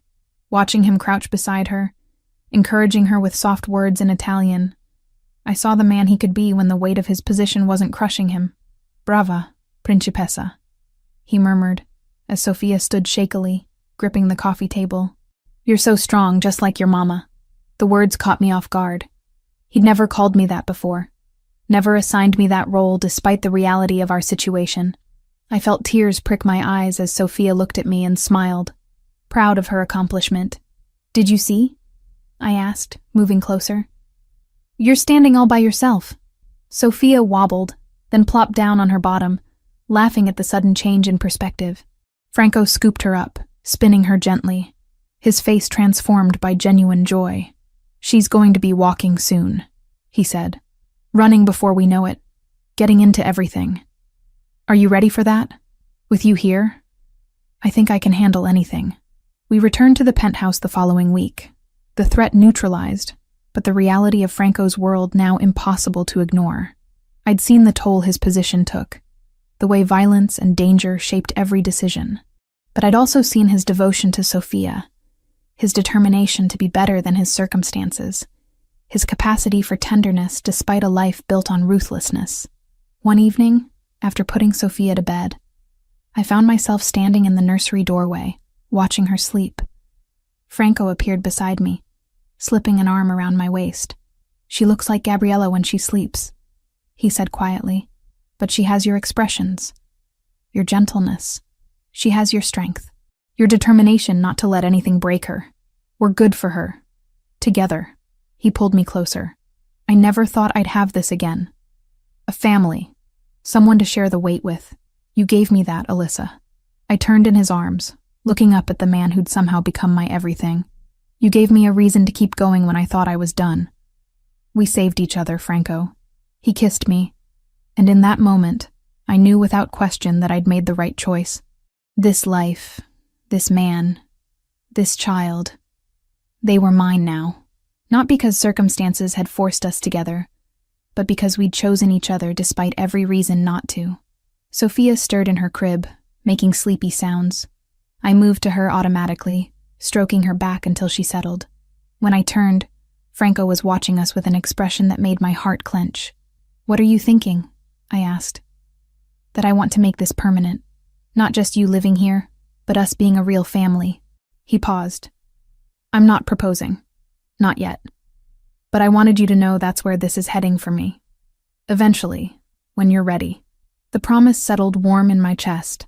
I think I might be ready sooner than you think. I woke to the sound of my phone buzzing insistently on the nightstand. The screen showed Camilla's name, and a time that made my stomach drop. 3:17 in the morning. Nothing good ever came from calls at this hour. Hello, I answered, keeping my voice low to avoid waking Franco beside me. Alyssa, I'm so sorry to call this late, but I got an email from someone claiming they know about your situation with Franco. They attached photos of you and Sophia. Camilla's voice was tight with worry. They're threatening to send everything to the police, to Child Protective Services unless you leave within 24 hours. As a therapist, I knew Child Protective Services wouldn't remove a child based on a few out-of-context photos. But investigations had their own gravity. Once they started, you couldn't predict how far they would go, or who might be willing to twist a narrative. Ice flooded my veins. I slipped out of bed, patting into the hallway before responding. What kind of photos? You nursing Sophia. You and Franco together. The penthouse, the safe house upstate. They've been watching you for weeks, maybe longer. My hands started shaking. Did they say who they are or what they want? Just that you're in danger, that Franco is using you, that you need to get out before it's too late. But Alice, the tone felt wrong, like they're trying to manipulate you rather than genuinely warn you. I leaned against the wall, forcing myself to breathe through the panic. Send me the email. Everything they included. I need to show Franco. Are you sure that's safe? What if he thinks you're involved somehow? He won't. But I need him to see this, to know what we're dealing with. After Camilla sent the files, I stood in the dark hallway, scrolling through images that cataloged my life for the past month. Me walking Sophia in the park, Franco and me at the safe house. Intimate moments that should have been private. The invasion felt visceral, like someone had been living in our home without permission. I found Franco awake when I returned, sitting up in bed with his phone in hand. Vincent just called. Someone leaked photos of you and Sophia to a rival organization. They're using them as leverage. The Yamaguchi? No. Someone new, or someone pretending to be new. Vincent's investigating, but we need to assume they're serious about whatever they're planning. His eyes found mine in the dim light. You got a call too. I heard your phone. I showed him the email Camilla had forwarded. He read through it methodically, his expression growing darker with each line. When he finished, he set the phone down with careful control. This is my fault. I should have anticipated someone would try this. Should have protected you better. Franco, you can't control everything. I can control whether the woman I love and my daughter are safe from people trying to use them against me. He stood, pacing to the window. I need you and Sophia somewhere completely secure. Not the safe house. They clearly know about that. Somewhere off the grid where I can coordinate a response without worrying about your safety. We already did this. We agreed I wouldn't be shut out of the difficult parts. That was before someone threatened to destroy your life, to take Sophia away through false accusations to child services. He turned to face me. These people aren't bluffing, Alyssa. They'll manufacture evidence, bribe officials, do whatever it takes to hurt me through you. I crossed to him, placing my hands on his chest. Then we handle it together. You teach me what I need to know to protect myself. We increase security. We do whatever's necessary. But I'm not running. You're being stubborn. I'm being realistic. If I leave now, they win. They prove that threatening me is an effective way to control you. Is that really what you want? His jaw clenched, muscles working as he processed my argument. Finally, he pulled me into his arms, holding tight. I can't lose you. Either of you. The thought of something happening because I brought you into this world. It's unbearable. Then don't lose us. Fight for us. But let me fight beside you instead of locked away somewhere safe. The next morning, Franco called a meeting with his senior people. I sat in his office while 5 men I'd only seen in passing gathered around the conference table. Marco was there, along with Vincent, a sharp-eyed man in his 50s who handled intelligence, and 3 others whose names I hadn't learned yet. The photographs are a problem, Vincent said, laying printed copies on the table. They show intimate family moments, which means whoever took them had sustained access to your daily movements. That level of surveillance requires resources and patience. Any leads on who's behind it? Franco asked. The email routed through multiple proxies, but the language suggests someone with legal knowledge. Phrases like improper relationship and endangerment of a minor are calculated to trigger specific responses from authorities. Vincent pulled up more information on his laptop. I'm checking connections to family law attorneys, social workers who might have been compromised. Anyone with access to those systems. What about the timing? I asked, surprising myself by speaking. All eyes turned to me. Why now? We've been together for over a month. Why wait to make their move? Franco looked at me with something like pride. She's right. This isn't random. Something changed recently that made us vulnerable. Marco leaned forward. The Yamaguchi resolution. When you negotiated territory instead of going to war, you showed restraint. Some might see that as weakness. Or someone within the family disagreed with the decision, Vincent added. Thought you were getting soft because of personal attachments. The implication hung heavy in the room. Someone Franco trusted might be working against him, using me and Sophia as leverage to undermine his authority. I want backgrounds run on everyone who had access to our movements in the past month, Franco ordered. Staff, security, associates who knew about the safe house. Someone's feeding information out, and I want to know who. The meeting continued for another hour.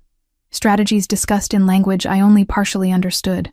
When the men finally left, Franco stayed at his desk, reviewing files Vincent had compiled. You should rest, I said from the doorway. Sophia will be up soon for her morning feeding. I keep thinking about what you said, about the timing. He rubbed his eyes, exhaustion evident. There's a dinner next week. Annual thing where the major families meet to discuss territories and disputes. I'm expected to attend, to show strength after the Yamaguchi situation. So attend. Not alone. Traditionally, bosses bring their wives, their families. It's a show of solidarity, of normalcy within our world. He paused. I want you there with me. As my partner, not hidden away like a secret. The request took me by surprise. Franco, I don't know anything about navigating that kind of event. I'd be a liability. You'd be exactly what I need. Someone genuine in a room full of performance and calculation. He stood, crossing to me. But I won't lie about the risks. Showing up with you makes our relationship public knowledge in circles where that information can be weaponized. As opposed to now, when clearly someone already knows and is using it against us. Fair point. I thought about the photos, the threats, the reality that hiding hadn't actually protected me. What would I need to know?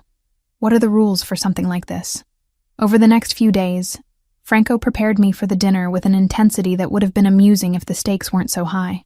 He explained the hierarchy, who held real power versus who just made noise, which families were allies and which merely tolerated each other's existence. The Costello family runs most of the eastern seaboard ports. Their boss, Vincent Costello, is reasonable but territorial. Don't mention shipping or distribution in his presence unless you want a lecture. The Giordano's control Atlantic City and parts of Philadelphia. Maria Giordano is the real power there, though her husband Anthony pretends to be in charge. Address her directly if they approach. She'll respect that more than deferring to him. And whatever you do, don't engage with Roberto Santini. He's old school, thinks women have no place in our world beyond decoration. He'll try to provoke you, make you react emotionally. Don't give him the satisfaction. I absorbed the information, making notes, feeling increasingly like I was studying for an exam where failure meant more than a bad grade. I agreed to every security condition Marco laid out. The seating arrangement, the exit routes, the quiet signal that meant I left the room the second things shifted. Camilla came over to help me choose an appropriate outfit, settling on a deep burgundy dress that was elegant without being too revealing. You look like you belong in a crime drama, she said, adjusting the neckline. In the best way possible. I feel like I'm about to walk into a lion's den wearing a meat suit. You've survived everything thrown at you so far. You'll survive this too. She hugged me tightly. But text me the minute you get home. I'll be up waiting. The night of the dinner, I stood in front of the mirror, barely recognizing myself. The dress fit perfectly. My hair was styled in soft waves, and the diamond earrings Franco had given me that morning sparkled under the lights. I looked expensive, polished, like someone who belonged in his world. Franco appeared behind me, devastating in a dark suit that emphasized his broad shoulders and commanding presence. You're beautiful, he said quietly, but more importantly, you're strong. Remember that tonight. Sophia was with Marco and a trusted nanny, surrounded by security at the penthouse. Leaving her felt wrong, but Franco had insisted this event was no place for a child. I kissed her goodbye 3 times, made Marco promise to call if anything seemed off, and forced myself to walk out the door. The venue was an exclusive restaurant that had been closed to the public for the evening. Every table occupied by dangerous people pretending to be civilized. Franco kept me close as we entered, his hand on the small of my back, radiating protective authority. Conversations paused when we appeared. I felt eyes assessing, cataloging, judging. Some faces showed surprise, others calculation, a few outright hostility. Franco navigated the room with practiced ease, introducing me to allies and rivals alike with the same calm confidence. This is Alyssa Turner. She's family, not girlfriend, not companion, but family. The distinction mattered in this world, marked me as someone under his protection, rather than just another temporary attachment. Maria Giordano approached early, her sharp eyes missing nothing. Franco. It's been too long. And this must be the woman everyone's been whispering about. Maria. Always a pleasure. Yes, this is Alyssa. Child psychologist, I heard. Quite different from Gabriella. Her tone wasn't unkind, just observational. How are you finding our world? Complicated, I answered honestly. But worth navigating for the right reasons. Something shifted in Maria's expression. Approval replacing curiosity. Honest answer. I appreciate that. Most people in this room wouldn't know honesty if it introduced itself personally. She glanced at Franco. You chose well. Hold on to her. I intend to. The dinner itself was elaborate. Course after course of expensive food I barely tasted due to nerves. Conversation flowed around me. Business discussed in careful euphemisms that probably meant something entirely different than the surface words suggested. Franco participated when necessary but spent most of his attention monitoring the room, watching for threats I wouldn't recognize until too late. Roberto Santini made his move during dessert. He approached our table with a smile that didn't reach his eyes, settling into the empty chair beside me without invitation. So you're the one who's tamed our Franco. Quite an accomplishment. I haven't tamed anyone, I replied evenly. We're building something together. How modern. Tell me, do you understand what you've gotten yourself into? The kind of life this entails? Franco's hand found mine under the table, squeezing gently. A reminder to stay calm, that this was exactly what he'd warned me about. I understand that every relationship requires navigating challenges. This one just happens to come with unique complications. Unique complications, Santini repeated, laughing. That's one way to describe it. Another would be constant danger, moral compromises, the knowledge that any day could bring violence to your doorstep. Roberto, Franco's voice cut through with quiet authority, this isn't the time or place. I'm simply ensuring the young lady knows what she signed up for. We've seen too many outsiders think they can handle this life, only to crumble when reality hits. His eyes found mine again. How's your daughter, by the way? Sophia, isn't it? Growing fast, I hear. The implied threat was unmistakable. Franco's entire body tensed beside me, violence hovering just beneath his controlled surface. I squeezed his hand back, a signal to let me handle this. Sophia is thriving. Thank you for asking. It's amazing what proper care and attention can do for a child who's been struggling. I met Santini's gaze directly. I imagine you understand the importance of protecting what matters most, even when others try to use it against you. For a moment, the mask slipped, and I saw calculation in his eyes. Then he smiled again, standing smoothly. Indeed. Enjoy the rest of your evening. After he walked away, Franco exhaled slowly. That was either very brave or very foolish. Probably both. But I wasn't going to let him intimidate me using Sophia. He knows about the photos. That wasn't random curiosity. That was a confirmation that he's somehow involved. The realization settled heavy between us. One of the most powerful men in the New England criminal landscape had just revealed himself as a threat to our family, and we were sitting in a room full of witnesses who would do nothing to help. The rest of the evening passed in tense awareness. Every conversation now filtered through the knowledge that Santini was moving against us. When we finally left, exhaustion and adrenaline warred within me. In the car, Franco made a call. Vincent, it's Santini. I need everything we have on his recent activities, anyone he's been meeting with, any vulnerabilities we can exploit. By tomorrow morning. He hung up and pulled me against him. I'm sorry. You shouldn't have been exposed to that. I chose this, remember? All of it, including nights like tonight. Still, knowing you're in danger because of me, it's worse than any threat to myself. When we arrived home, Sophia was asleep, but I needed to see her anyway, to reassure myself she was safe. Franco stood in the nursery doorway while I watched her breathe. This innocent child caught up in a world she didn't choose. We'll handle Santini, Franco said quietly. He made a mistake tonight. showing his hand too early. That gives us an advantage. What kind of advantage? The kind where we make sure he regrets ever threatening what's mine. The darkness in his voice should have frightened me. Instead, it felt like protection. Like someone finally willing to stand between me and the monsters trying to tear apart the life we'd built. I just hoped we could survive what came next. The confrontation with Santini triggered a cascade of consequences I hadn't anticipated. Within 48 hours of the dinner, Vincent had compiled a dossier that painted a disturbing picture. Santini wasn't just trying to undermine Franco's authority. He was positioning himself to take over Boston territory entirely, using me and Sophia as the opening move. He's been building alliances, Vincent explained, spreading documents across Franco's desk. 3 smaller families who think you've gone soft. The photos were meant to prove you're distracted. That family has made you vulnerable.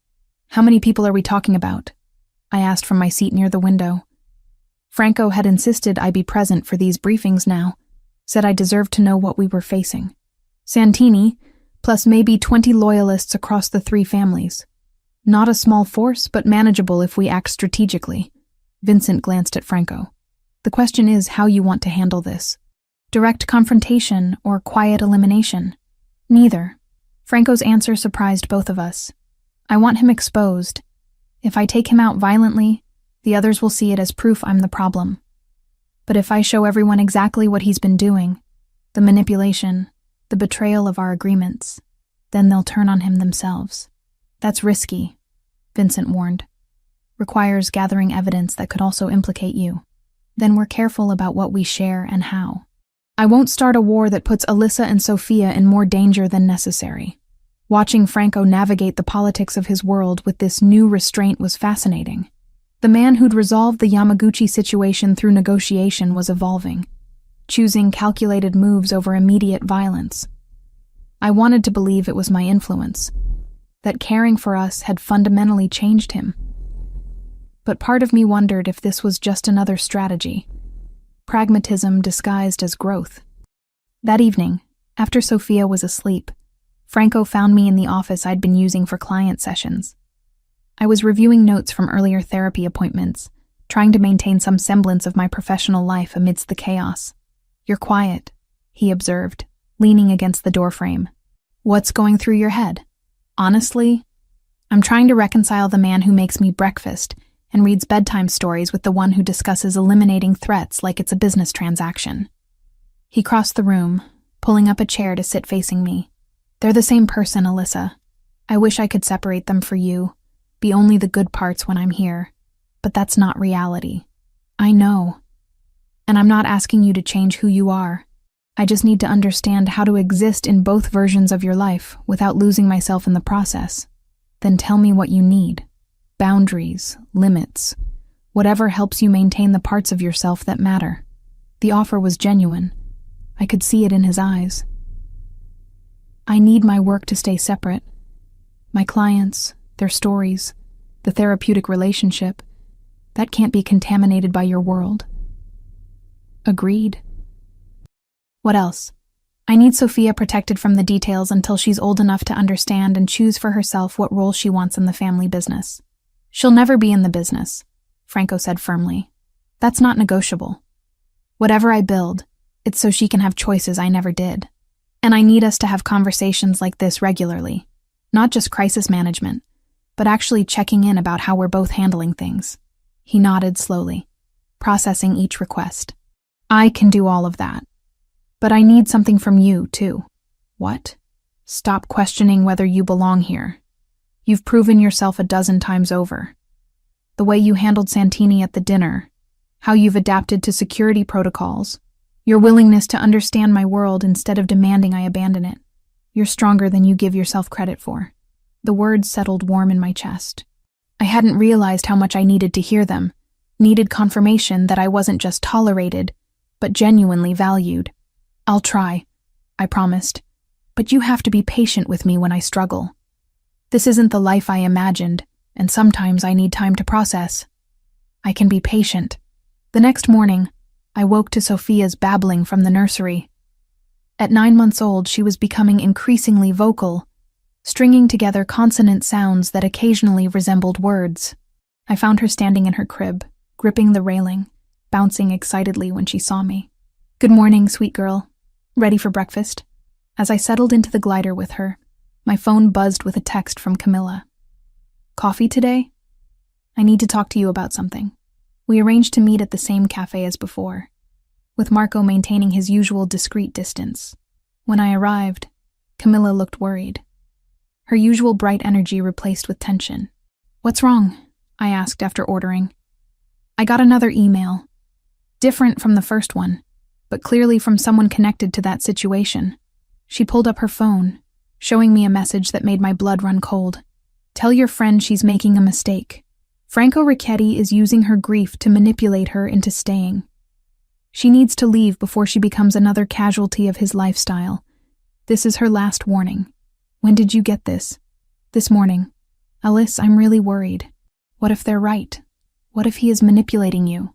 I looked at Sophia, contentedly nursing, then back at my best friend.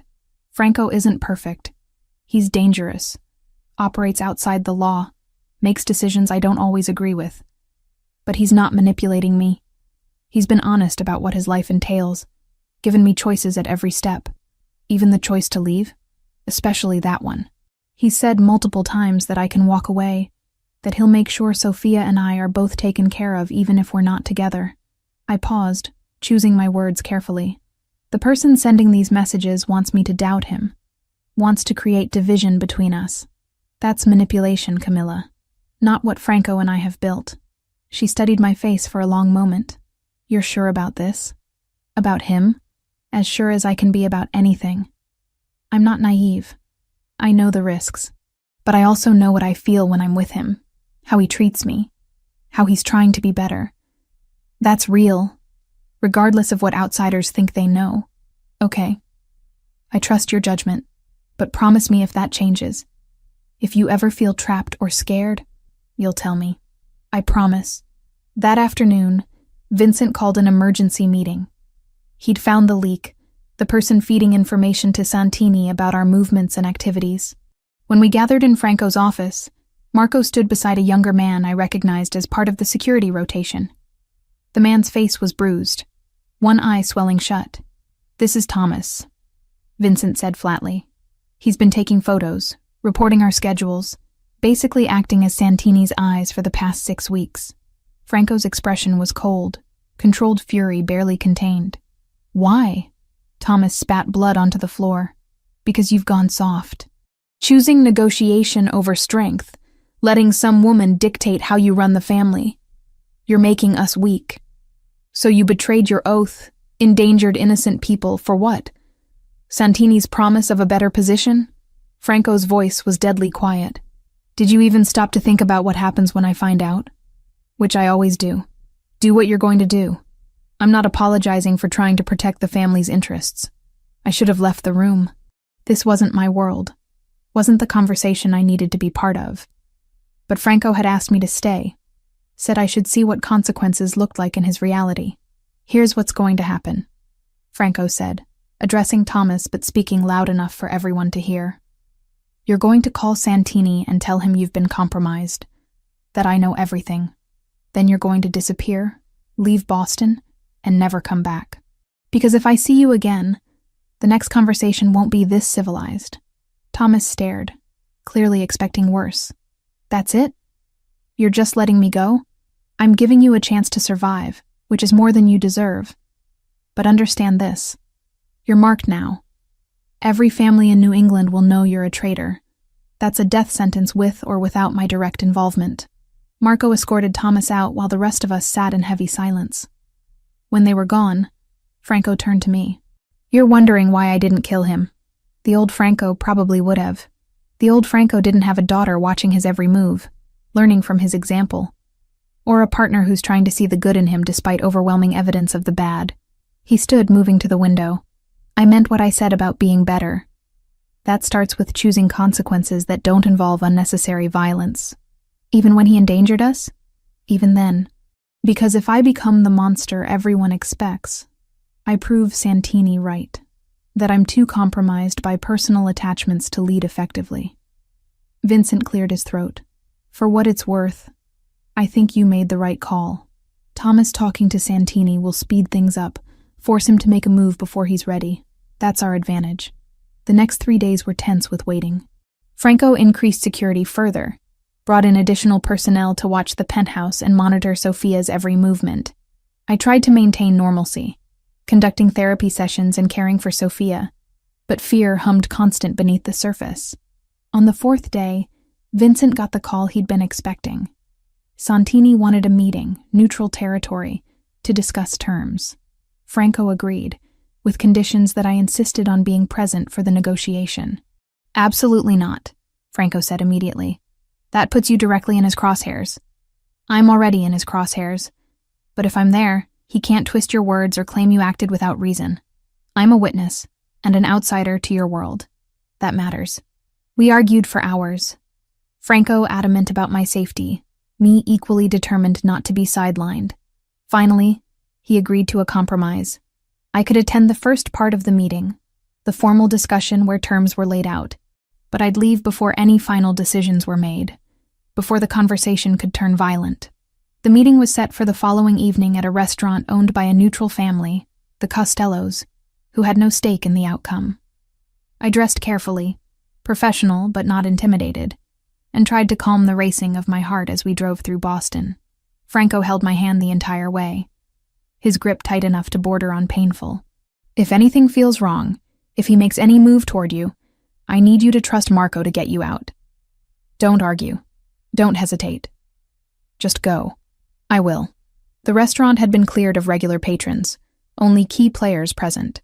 Santini sat at the head of a long table, flanked by his associates, looking every bit the aging patriarch he fashioned himself to be. His eyes tracked me as I entered, a calculating assessment that made my skin crawl. Miss Turner, how unexpected to see you here. His tone was polite, but menace lurked beneath. I would have thought Franco would keep you safely tucked away. I wanted to be here, I said, taking the seat Franco pulled out for me, to understand exactly what's being discussed and why. How very modern. Gabriella would never have involved herself in business matters. Then it's fortunate I'm not Gabriella. Santini's smile sharpened. Indeed. Let's get to the point, shall we? Franco, you've become a liability. Your decision-making is compromised by personal attachments, as evidenced by bringing her to this meeting.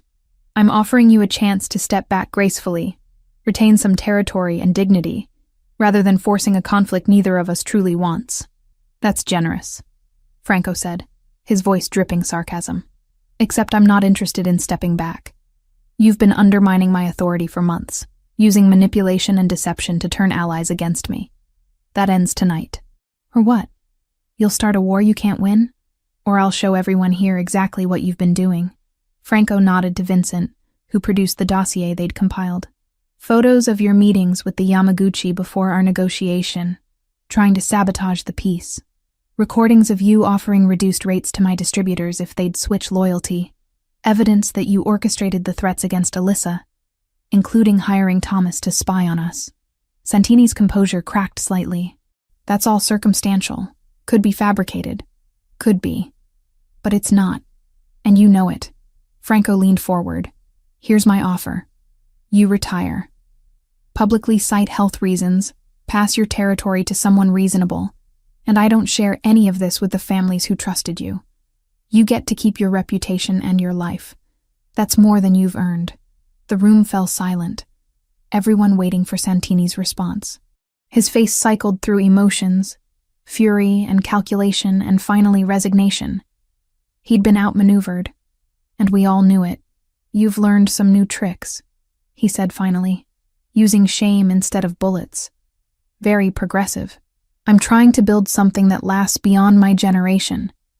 That requires different strategies than what worked in the past. Santini stood slowly, age evident in his movements. Fine. I'll announce my retirement next week. But understand, Franco, you've set a dangerous precedent.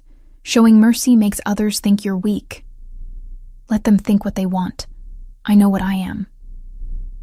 After Santini and his people left, the tension in the room released like a popped balloon. Vincent clapped Franco on the shoulder, other associates offered congratulations, and I allowed myself to finally breathe. We'd survived.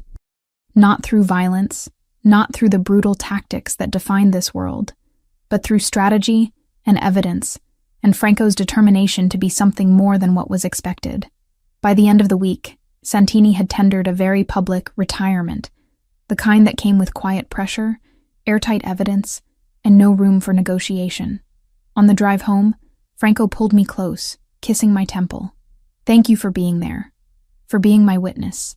Always," I promised, meaning it more than I'd meant anything in my life. 2 months after the confrontation with Santini, I stood in the nursery watching Sophia take wobbly steps between furniture. At 11 months old, she was determined to walk independently, pulling herself up on everything within reach, and launching herself toward the next handhold with fearless abandon. "She's going to give me a heart attack," Franco said from the doorway. He'd come home early from meetings, something he'd been doing more frequently since the Santini situation resolved. "She's just confident. That's a good thing. Confident is one word for it. Reckless might be another." But his voice was warm, full of pride for his daughter's development. Sophia spotted him and squealed, releasing her grip on the toy chest to stumble toward him. Franco caught her before she fell, swinging her up into his arms. "You're getting so big, Principessa. Soon you won't need me at all." "She'll always need you," I said, moving closer. "We both will." He looked at me over Sophia's head, his expression serious. "Can we talk? After she's down for her nap?" The tone made my stomach clench with anxiety, but I nodded. We went through Sophia's usual routine together, changing her diaper, reading 2 board books, and settling her in the crib with her favorite stuffed animal. She fought sleep for a few minutes, babbling protests, then finally surrendered. In the living room, Franco paced near the windows, his usual confident posture replaced with something more uncertain. I sat on the couch, waiting, heart pounding. "I've been thinking about what we're doing here," he began. "About how you've been living in my home, caring for my daughter, building a life with me, but without any real security or commitment on my part. Franco, I don't need—" "Let me finish." He stopped pacing, turning to face me fully. "When I asked you to stay months ago, it was supposed to be temporary. 2 weeks to help Sophia, that's all. But it became so much more, and I never adjusted the terms to reflect that reality. I'm not looking for a contract. I know, but you deserve one anyway." He crossed to where I sat, kneeling in front of me so we were eye level. "I've done this backwards, Alyssa.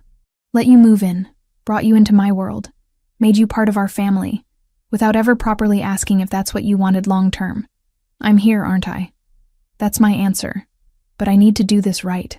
He pulled a small velvet box from his pocket, and my breath caught. "I'm not going to make the same mistakes I made before. This isn't about securing your position or protecting my assets.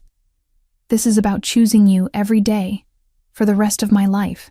He opened the box to reveal a ring, elegant and understated, a single diamond set in platinum. "Marry me, Alyssa. Not because it makes sense, not because of Sophia, but because I love you and can't imagine building a future without you." Tears blurred my vision. "This is the worst proposal," I managed through the tightness in my throat. "You're kneeling in front of the woman who's been living with you for months, asking if she wants to make official what we've already been doing. Is that a no?" "It's a yes, you ridiculous man." "Of course it's a yes." He slipped the ring onto my finger, then pulled me into a kiss that felt like coming home. When we broke apart, both slightly breathless, he pressed his forehead to mine. "I was terrified you'd say no, that you'd realize you could do better than a man who operates outside the law and comes with more baggage than anyone should have to handle. I stopped looking for better the night I held Sophia at that wedding. This is exactly where I'm supposed to be." We sat together on the couch, my hand in his, both of us processing the shift from living together to actively planning a future. It felt significant in ways I couldn't quite articulate, like we'd crossed an invisible line that changed everything and nothing simultaneously. "When did you buy the ring?" I asked, examining it in the light. 3 weeks ago. I've been carrying it around, trying to find the right moment. Then I realized there is no right moment, just the decision to stop waiting and ask. 3 weeks? You were planning this while dealing with Santini? Especially while dealing with Santini. Watching you handle that situation, Seeing your strength and commitment despite the danger, it clarified what I wanted. I needed you to know you're not just convenient or useful, you're essential. The words settled warm in my chest, filling spaces I hadn't realized were empty. We talked for hours about practical details. When to get married, whether to have a big ceremony or something small, how to tell Sophia when she was old enough to understand. I want Camilla there, I said firmly. And your brother, if he's willing to come. Small gathering, just people who matter. Whatever you want. This is your day as much as mine. Our day, I corrected. Everything about this is ours now, not yours or mine, but shared. He nodded, accepting the distinction. I'll need to make some arrangements. Ensure everyone understands that you're family now, that threatening you means declaring war on the entire organization. That sounds ominous. It's practical. In my world, marriage isn't just a personal commitment. It's a political statement, a declaration of allegiance and protection. People need to know where you stand. I thought about the dinner, about Santini, and the delicate political balance Franco maintained. Will there be objections? People who think I'm not suitable? Probably. Roberto certainly will, though his opinion doesn't carry weight anymore. Some of the older generation will disapprove of you not being Italian, not having family connections. He squeezed my hand. But I don't care what they think. You're who I choose. And anyone who has a problem with that can find another organization to work with. The absolute certainty in his voice made me believe him. This wasn't just words. It was a promise backed by the full weight of his position and power. That evening, I called Camilla to share the news. She screamed so loud I had to pull the phone away from my ear. Oh my God, Alice, I'm so happy for you. When? Where? What can I do? Next month. Small ceremony here at the penthouse. And I need you to be my maid of honor, obviously. Obviously. I'm already planning the bachelorette party. Wait, do mafia girlfriends have bachelorette parties? Is that a thing? I have no idea, but we're going to find out. We talked for over an hour. Camilla asking 1,000 questions about details I hadn't even considered yet. Dress shopping, flowers, catering, all the elements of a wedding I'd thought I'd never have after losing Emma. Are you scared? She asked as our conversation wound down. Terrified. But also more certain about this than I've been about anything in a long time. That's how you know it's right, when the fear doesn't outweigh the certainty. The next few weeks passed in a blur of preparation. Franco's brother Antonio arrived from New York, initially skeptical of the rapid timeline, but warming up after meeting me and seeing Franco with Sophia. I've never seen him like this, Antonio told me privately. Happy, I mean. Actually happy instead of just going through the motions. He's a good father, a good partner. I'm lucky to have found him. We're the ones who are lucky. You brought him back from a dark place none of us could reach. The wedding itself was intimate, held on a Saturday afternoon with fewer than 20 guests. Camilla stood at my side as maid of honor, eyes already shiny with unshed tears, Anthony's hand resting at the small of her back as if he were anchoring them both. I wore a simple ivory dress that Camilla had helped me choose. Nothing elaborate, just elegant and comfortable. Sophia served as flower girl, toddling down the makeshift aisle in a miniature dress that matched mine, dropping rose petals with more enthusiasm than accuracy. Franco stood waiting at the window overlooking the city, his dark suit perfectly tailored, his eyes tracking my approach with an intensity that made my breath catch. When I reached him, he took my hands, and I felt the slight tremor in his fingers. Nervous? I whispered. Terrified I'm going to wake up and realize this is a dream. The officiant, a judge Franco knew from legitimate business dealings, kept the ceremony brief. We'd written our own vows, refusing to use generic promises that didn't capture what we were actually committing to. I can't promise you safety, Franco said when it was his turn. I can't promise that my world won't sometimes intrude on the life we're building, but I can promise that I'll fight for you every single day, that I'll choose you over power, over legacy, over everything that used to define me. You and Sophia are my family now, and I'll protect that with everything I have. My turn. I can't promise I'll always understand your decisions. I can't promise I won't be scared sometimes of what your life entails, but I can promise that I'll stand beside you anyway. That I'll trust you've done the math on what's necessary versus what's gratuitous. That I'll build a home with you that's worth protecting, that gives Sophia a foundation strong enough to withstand whatever comes next. When the judge pronounced us married, Franco kissed me with such tenderness that several guests made appreciative sounds. Sophia, held by Marco, clapped her hands and shouted what might have been, "Mama," her newest word that she applied liberally to everything from me to her stuffed animals. The reception was casual, catered food and champagne, conversation and laughter that felt remarkably normal despite the nature of most guests' professions. Maria Giordano attended, offering congratulations and a warning disguised as advice. "Marriage in our world requires flexibility," she told me quietly. "There will be nights he comes home covered in someone else's blood. Weeks where you can't reach him because he's handling situations that would destroy most people. The trick is remembering why you chose him when those moments test your resolve. How do you handle it? By building a life rich enough that his absence doesn't leave me empty. Work, friends, hobbies, purpose beyond just being his wife. You already have that with your practice. Hold on to it." As the afternoon faded to evening and guests began leaving, Franco and I stood together watching Sophia play with ribbons from the presents, completely absorbed in her simple game. "This is what I wanted to give her," Franco said quietly. "A mother who loves her, stability, normalcy despite everything else. She's going to have that. We'll make sure of it. And maybe," he continued, his hand settling on my waist, "eventually a sibling. If you want that, if you're ready." The suggestion caught me off guard. I'd been so focused on surviving each day, on learning to be Sophia's mother and Franco's partner, that I hadn't let myself think about the possibility of another child, about willingly stepping into pregnancy again after the trauma of losing Emma. "I might want that," I admitted. "Someday, when the fear doesn't outweigh everything else. No pressure. Just wanted you to know I'd welcome it when you're ready." That night, after Sophia was asleep and the penthouse had been restored to its usual pristine state, Franco and I stood in our bedroom, this space now officially shared rather than just practically inhabited. "How does it feel?" he asked.